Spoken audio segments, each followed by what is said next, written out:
एक दोस्त अपना किस्सा बयान करते हुए कहता है कि मेरी नई नई शादी हुई थी। मैं बहुत खुश था। अल्लाह अज़्ज़ व जल ने वैसी ही हम सफ़र अता की थी जैसी मैं चाहता था। प्यारी सी, दोस्ताना सी, समझने वाली, केयर करने वाली और मॉडर्न भी। हम दो भाई हैं। बड़ा भाई अपनी फैमिली के साथ अलग रहता है और अम्मी मेरे साथ रहती थीं। बाबा 2 साल पहले दुनिया से चल बसे थे। अब मेरी फैमिली में हम 3 लोग थे, मैं, मेरी बीवी और अम्मी।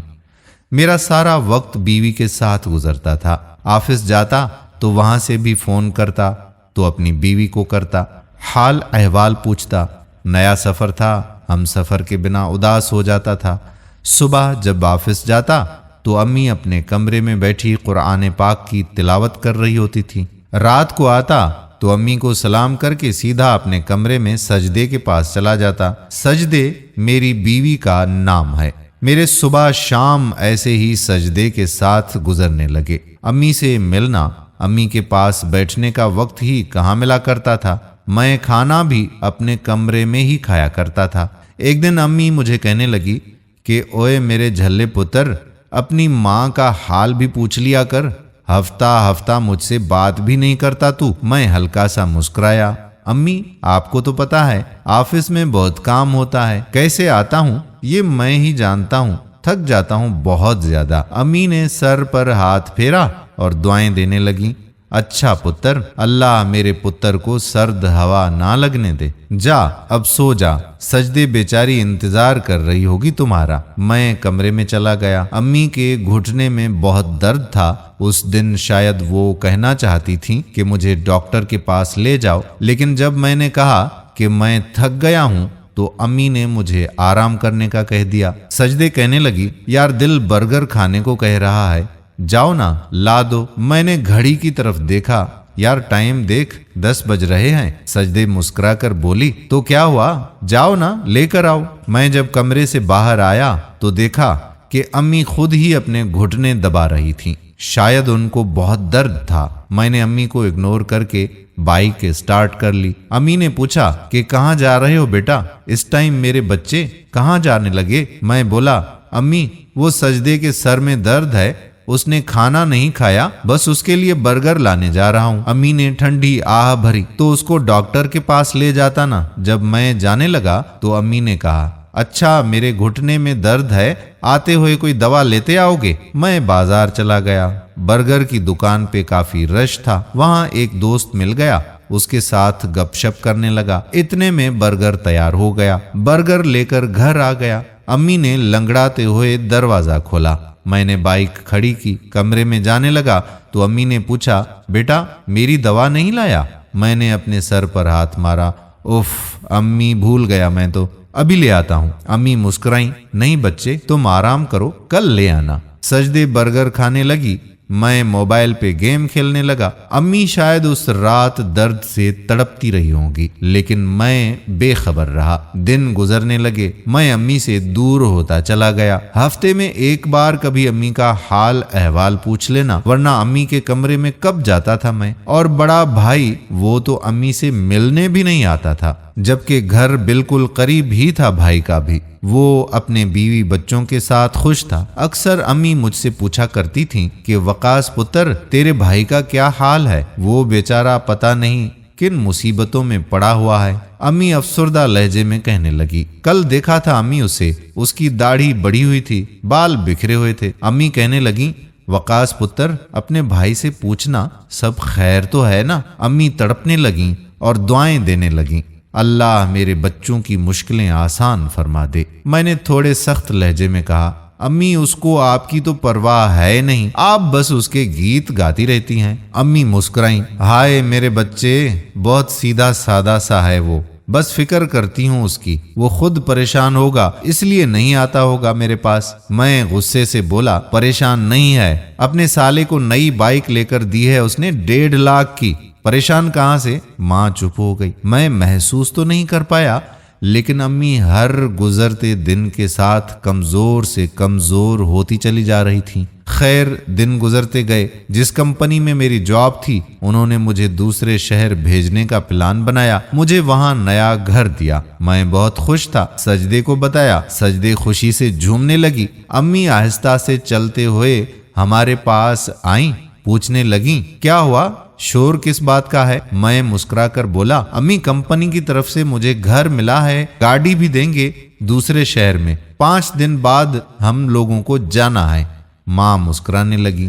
अच्छा पुत्र, अल्लाह खैर करेगा। अम्मी आहिस्ता से बोली, सजदे मेरी बच्ची, मेरे भी कपड़े पैक कर देना। मैं अम्मी की तरफ देखकर बोला, अम्मी आप नहीं जा रही हैं साथ, अभी सिर्फ मैं और सजदे जा रहे हैं, बाद में आपको भी बुलवा लेंगे। आप तब तक भाई के पास रहें।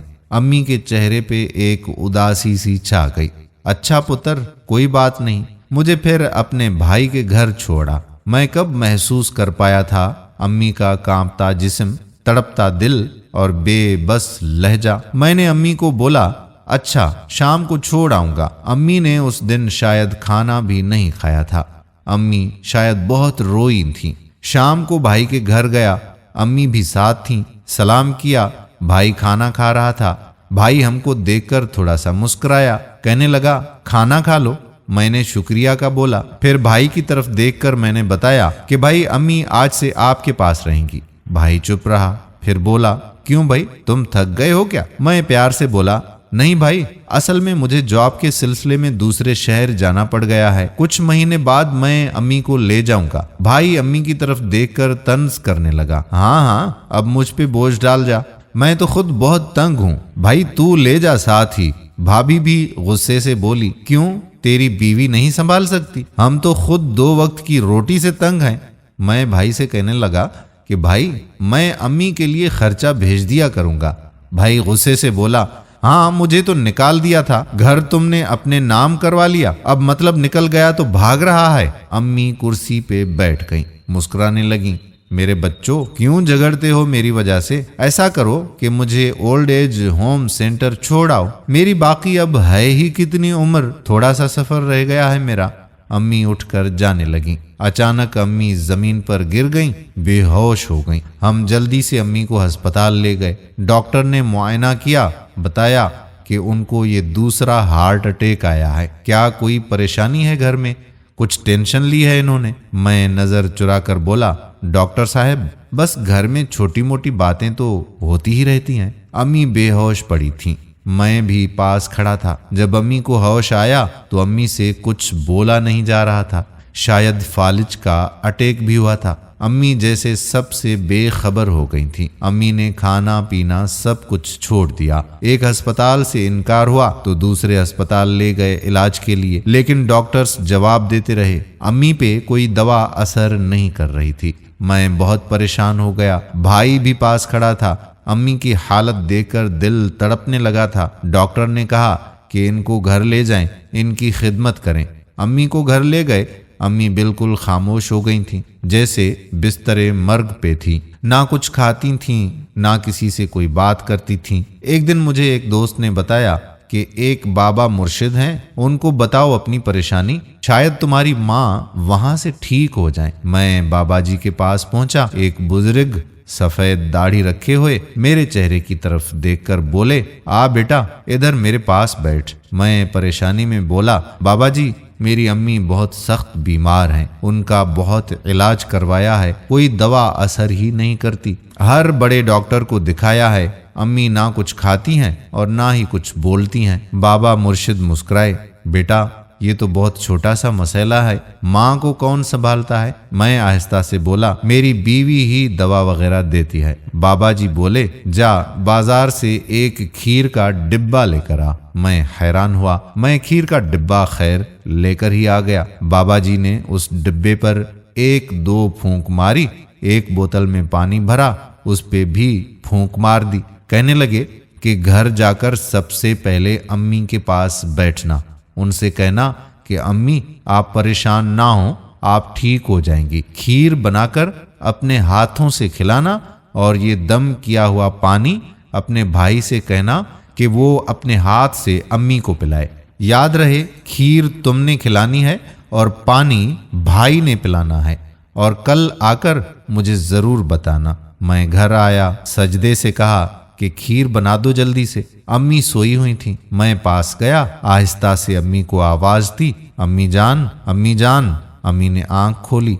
मैंने सर पे हाथ रखा, अम्मी को सहारा देकर बिठाया, अम्मी का हाथ थामा, प्यार से बोला, अम्मी जान आप बिल्कुल ठीक हो जाएंगी, मैं आज आपको अपने हाथ से खाना खिलाऊंगा। सजदे खीर बना के लाई। भाई पास बैठे थे। मैं अपने हाथ से अम्मी को खाना खिलाने लगा। अम्मी ने आज खाने से इनकार भी नहीं किया था। एक प्लेट खत्म हुई, पानी मांगा। भाई ने पानी का गिलास अम्मी के मुंह से लगाया। मैं हैरान था। अम्मी ने सारा पानी का गिलास ही पी लिया। मैंने पूछा, अम्मी और खानी है? अम्मी ने हाँ में सर हिलाया। अम्मी ने उस दिन 2 प्लेट खीर खा ली। मेरे दिल को एक सुकून सा महसूस होने लगा। अम्मी का एक हाथ हरकत करता था। अम्मी ने वो हाथ मेरे सर पर रखा। मैं बहुत रोया। बाबा मुर्शिद बहुत पहुंचे हुए हैं। जब डॉक्टर्स ने ला इलाज बता दिया, बाबा मुर्शिद के एक दम से अम्मी खाने पीने लगी। दूसरे दिन मैं मिठाई का डिब्बा लिए बाबा जी के पास गया।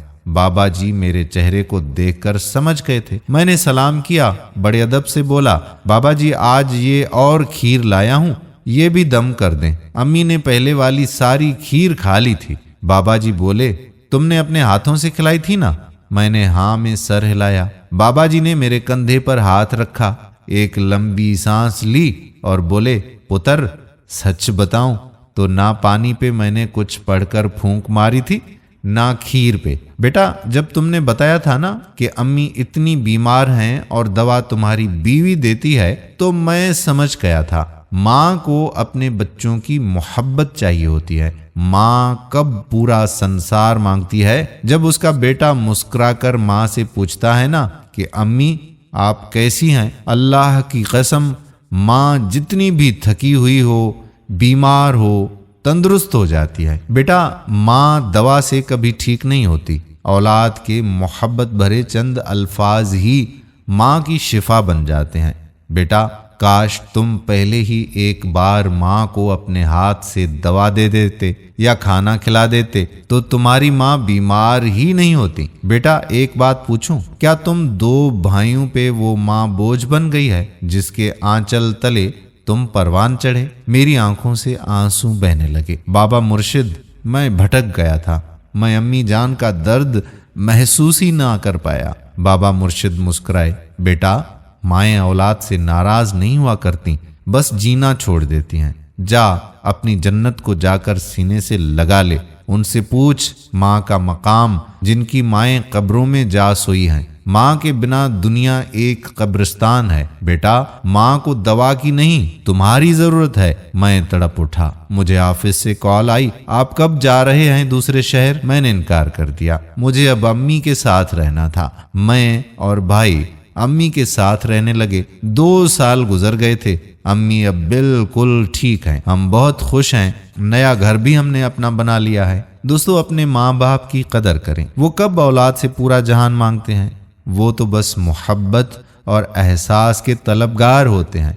अगर कोई अपने माँ बाप से नाराज है तो खुदारा जाएं और राजी कर लें उनको। खुदा की कसम माँ को सीने से लगाकर तो देखें, आपकी दुनिया बदल जाएगी।